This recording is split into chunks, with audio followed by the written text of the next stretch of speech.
When we went to Comic-Con last year, they put us in a 4,200 seat room, and I was terrified. I'm like, there are 400 fans of our show. And I thought it was going to be the most embarrassing thing and nothing but empty seats. And we filled the room. There was standing room only. Greatest fans. It was just loudest, greatest fans. And for us, we shoot in Canada. We have no idea that any of this happens. So it's like I have this pretend show that I created that's in Canada that I go visit once in a while.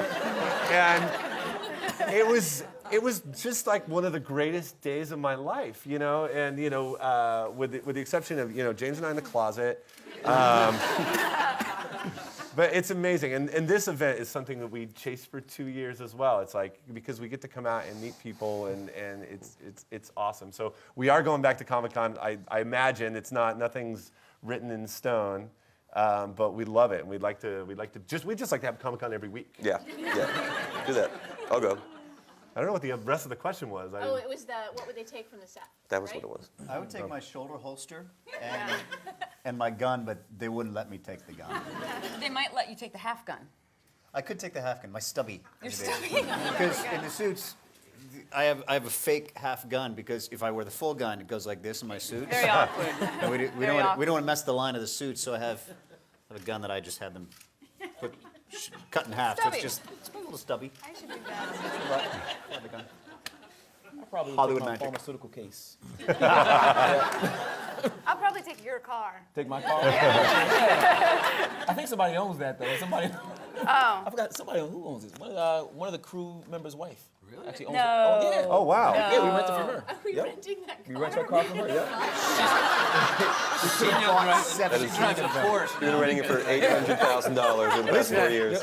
Suddenly the budget makes sense. There's a guy on our crew who owns the crane that makes the camera go up way high. Every time it's like, hey, I got $300 this weekend.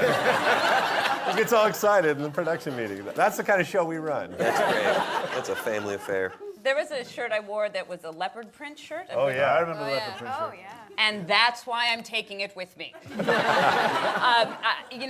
They fitted it. They're like, I love it. I'm like, what is it with this animal print? So I took my jacket off, and of course, Sean had to call attention to the leopard shirt. And so I'm going to take that with me and then ignite it. Perhaps never see it again. I would take all of my wardrobe from Scary Sherry. Scary shirt? Oh, cute. You look Legally Blonde wardrobe. Legally Blonde wardrobe. What would you take, James? There is a piece of accoutrement in the Psych office that I've always been very fond of. It's a frog whose eyes pop up when you squeeze him. We affectionately named him Winky Kato. And I will probably take Winky when it is all said and done. I think you should. I would love my Michael Jackson jacket. Oh yeah. And the Jerry Crow wig to go I along was with like, it. Airwolf too. Yeah, that's it. that was good.